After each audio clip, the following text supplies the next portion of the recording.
Is this a point in time where it's like a no-brainer Paquito pick? Well, you don't need to pick it now. You don't have to. Phoveus is on the other side, so you can pick it on the last pick as well. So they can definitely secure their roam pick right now, especially if they want to go for something like a Cho, and they go for the Hylos instead. Yeah, Okay. so we have the RWM into the Glorious Pathway combo. Is this a bait for a carry? Could be. Sounds like a bait for a carry. But if they don't pick out the carry, who else can they possibly go for? Because this does definitely seem, for the side of Team Singapore, they do want to play a little bit towards late stages of the game. There's no Harif to kind of go neck and neck together with Bruno. Bruno... I think Bruno would have too much problems dealing with Harley. If you get the Haas Claws early, maybe you can kind of out-heal the Harley burst coming through. Yes, that's a possibility. The Harley needs to be very over-farmed here. They go for the Lilia and the Granger instead. Okay, I like this out of Team Singapore way more than the previous draft. So, I mean, having a Granger better than the Leslie, in my honest opinion here, sure. But that also means that Team Singapore, they are playing kind of a tempo-based game. Not necessarily, you know, super early or super late. As long as they're able to snag any form of, you know, tempo, they will try to ride with it. But this is the kind of situation where you kind of mentioned before, you know, jack of all trades kind of composition. Yeah. They want to go from front to back. Yeah, definitely front to back. It does work very well in terms of trying to hold on to the late game, but I don't see them having that entry point into that mid game as well, right? That taunt will be that only capability to go in, and once, for the first time, right, Paquito completely left the pool. They go for the Yuzong instead, and I mean, by all means, Phoveus, very good against the Paquito. That's why we see one ban or the other, and now with the Yuzong as well, they secure that team fight, and also at the same time, I believe they're going to use Harley and Claw to secure that macro play. Well, we'll leave it up to the members of Team Indonesia to show us what they have got with this draft, and of course Team Singapore with theirs. As we jump right in, let's take a look at the overall composition here and talk a little bit more about the gold lane and the XP lane, and eventually down to the middle. So for the XP lane between the Phoveus as well as the Yuzong definitely will have a very strong showing in the early stages, or rather the early laning phase, all the way until level 4. Phoveus does have pretty annoying kit coming in when it comes down to the matchup, and with the Glorious Pathway, it's really easy to get in and out. Yeah, so pretty much enhanced, and Team Singapore, they are going to be expecting to be playing from that position of defense. And for Team Singapore, yeah, looks like they don't really have a way to open up into the battle, but meanwhile for the side of Team Indonesia, they will be able to do so. Now going into game number 2, Team Indonesia versus Team Singapore. Team Indonesia 1 game ahead as they want to secure a clean 2-0 victory, and Team Singapore look to tie things up. As we mentioned, and of course, take a look at the start of the game, look at Alexander. I mentioned that they have a really strong pushing wave in the middle lane, but I was not expecting a very strong Hylos killing wave. Yeah, I mean, you gotta mention, right, Roy, one of the Lilia players of all time, and now him back on that Lilia, I gotta say, I'm impressed. And he still has it and takes down Alexander, does not have the capability to go out with the revitalization, and Bellamy with the support as well. I mean, it's a nice start for Team Singapore. That is definitely going to up their morale a little bit. However, it's not going to be that big of a deal to Team Indonesia for losing a roamer in this case. Yeah, definitely. And now for the side of Team Indonesia right now, the ball is in their court. They do lose Alexander, but it's not going to be huge. The EXP still going even in terms of both sides. Glorious Pathway timing will still be the same, and that first objective fight becomes that main priority. Yep, so as long as they're able to wave clear the middle lane fast enough, they should be able to move and roam together with Junxiang as the Fredrin to kind of suss out exactly where Afan might potentially be, so they don't see anyone in the top lane. So Granger will have a very good idea that the Harley is somewhere around. Yeah, great jump in onto Alexander once again, but revitalization has been popped, and this is going to be a problem, right? In the later stages of the game, where he has that Glorious Pathway, that revitalization is going to do so much more. Unable to burst him down now, you're not going to be able to burst him down later. Still no information as to where Harley is, and this is the problem that you mentioned, right? Trying to open up the map, well enough is ultimately going to be a big problem. Right now, Shelky. Oh, Roy. Roy is doing it. Roy is doing it. He's getting consecutive kills now. Right now, they will have that first turtle advantage going their way. Team Singapore looking good at the start, but once again, Team Indonesia not a team to be trifled with. As Dingarai, he's starting to pace up in terms of the farm, trying to funnel in into that mid lane cash in as well as the bottom lane. They're not particularly too scared about losing some of these leads over to the side of Team Singapore. They will look for the time and they will make it work out. Yeah, the flicker out coming in from the side of Tristan as the Purify and the Petrify was used, but he goes back in without the help of the flicker. He sees the team coming in, but it might have been an early call, but now with the appraisal scrap, they do take out Afan, and now with that, Team Singapore, they get the consolation 1-for-1. It's okay. I think that's relatively a pretty good trade. Tristan may have went in a little bit early, but there could be an idea that they don't want the Harley to get out of the lane because that is the point in time where they can finally see Harley. They don't want Harley to use the hat, especially in this case, especially since I think that he already used his hat in order for that kind of situation.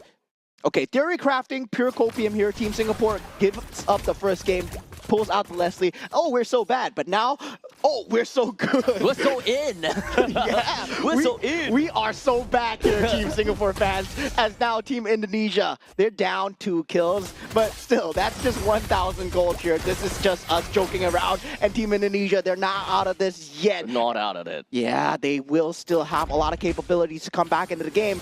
They don't have that vision on that Harley at all times. It will be a problem once he's able to jump on to Keith or onto Roy. They need to be careful not to throw caution into the wind right now. Team Singapore may seem like they are riding the wind and having a really good time, but a small little overconfidence would eventually be their downfall. Yeah, definitely. And now Team Singapore, Tristan with that Infernal Pursuit, Raging Sandstorm into that flicker. Great combination to lock down Afan. And this is great defense coming in from the side of Team Indonesia as well. They do take out Bellamy, but that is a great trade for Team Singapore. Of course, that is also a really nice read coming from the side of Bellamy, preemptively flickering together with Afan. Yeah, now Glorious Pathway has been used together with Black Dragon form. Now with the debut of that Black Dragon form, Roy has to pop that Black Shoes Appraisal Scrap into Retribution as Keith comes into the battle, and Team Singapore, they clean up 3 kills ahead, but still the macro is not going their way. Dingarai, he's been farming up a storm. 4 minutes and 58 seconds. He took down every single one of these energy shield and even brought down the turret at the bottom lane. This will be a permanent swap coming in from the side of that Granger, and he has to stick to the top lane now. Yeah, looking at the team fight going in, they were trying to force this no matter what, while Dingarai is getting that macro advantage, right? We talked about Team Indonesia being a brawl team. They can play the macro as well, but now with the Appraisal Scrap coming through on Dingarai, does BMI away. The main thing is he wants to get as much damage as possible over to the side of Dingarai due to the fact that he did manage to get a pretty nice taunt in, so might as well do whatever that you can. Yeah, and there is that availability of the macro, right? With the Black Dragon form being used as an escape tool, Afan being used as just pressure alone, Dingarai is still going to have that space to farm. So meanwhile, Team Singapore, they need to keep it in the back of the heads, but at the same time, they can't get pulled around like a dog on a leash. Slowly but surely, even though Team Singapore seems like they're having a good lead, but the lead is not that big. Yeah, Alexander going down here, not popping the revitalization, but still trying to make use of the macro map advantage. You see Afan and Dingarai just instantly jumping onto the creep waves, trying to keep the macro up. Despite the fact that we are 7-3 right now, still no gold lead to be mentioned of. So right now, with the way that we are looking at the Granger, currently he already has the Hunter Strike as well as the Sky Piercer. There is no lanes that this Granger is going to belong unless Team Singapore have already opened up the certain parts of the river. So right now, as much as possible, Keith needs to follow in. Yeah, now Tristan with that Infernal Pursuit. Alexander pops that Glorious Pathway. It will be there. RWM as well for Delvin. But at the same time, Xiaoqi going in. He does not have the Petrify available. Keith getting the double kill, and Xiaoqi now takes out the Fredrin, and also Tristan going down in the back line as Afan does get the damage through, and now it's an even trade, 3-3 so far, but triple kill coming in for Keith on the Sky Piercer. This is even bigger for Team Singapore to get for themselves. But Dingarai, you have to be really careful though.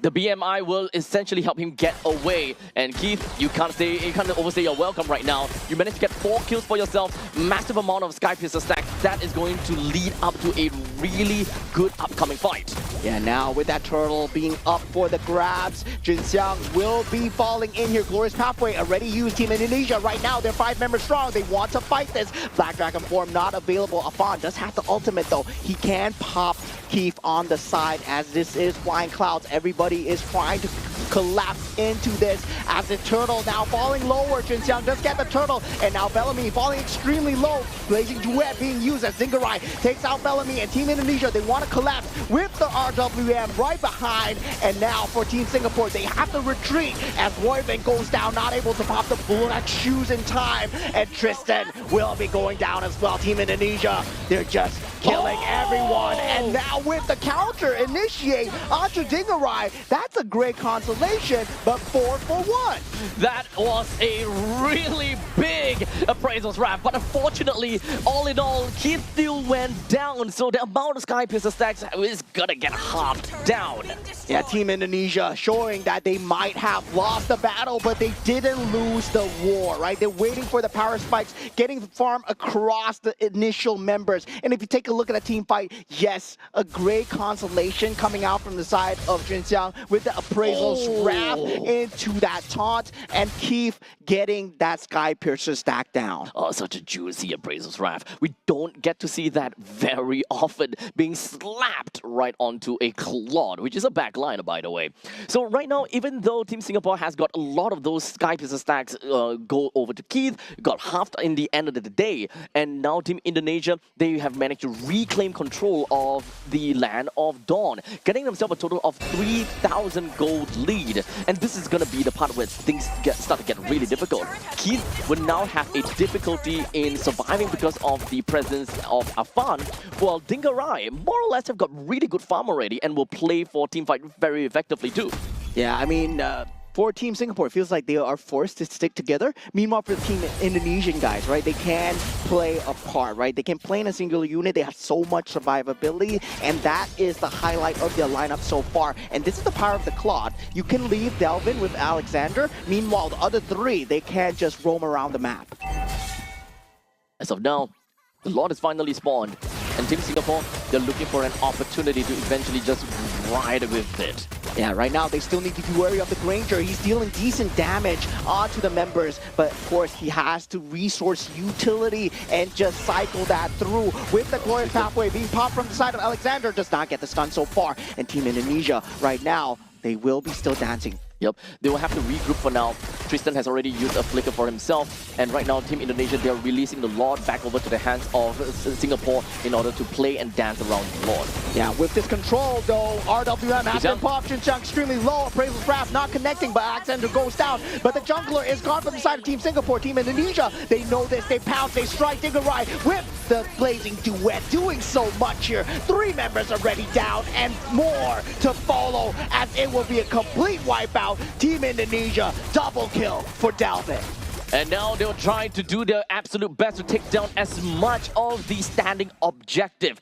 But the mid-wave lanes will definitely crash in, and bottom lane as well. All of the outer turrets coming from Team Singapore will undoubtedly be taken away, while this Lord being taken by Dingarai will not be challenged at all. Yeah, definitely. It is going to be a clean take. We saw the moment the target prioritization was down onto Jinxiang, right? They knew that it was their opportunity to strike. There's nothing to protect them in that front lane at all. Yes, you have Raging Sandstorm. So what? We have Blazing Duet, and currently it's at critical mass. This is a very difficult fight for Team Singapore as they all got scattered around like little ants the moment that they see that Bagon just spread all over them. Team Singapore, They got themselves in a really difficult spot. They constantly want to get themselves the Lord and wants to be the one to be the main power holder. But unfortunately, Team Indonesia, they are way too far ahead now. They know that they can re-engage anytime, and before they even had that previous fight, they have already baited out that flicker coming in from the side of Tristan. Yeah, good teams know how to play when they're behind, and Team Indonesia right now, they aren't behind anymore as they do with that glorious pathway. Now with the real manipulation, Diggerai with the blazing duet in the back, so much damage onto the side of Team Singapore. Team Indonesia are tearing through the front lines. At the moment, they take out the inhibitor turret. 3 members already down. Shauki might go down here, but the base will not be left standing for the side of Team Singapore. As Team Indonesia, they focus fire down the crystal, and they take the game 2-0. It was a kind of a lot of a closer game for the hands of Team Singapore, but as per normal,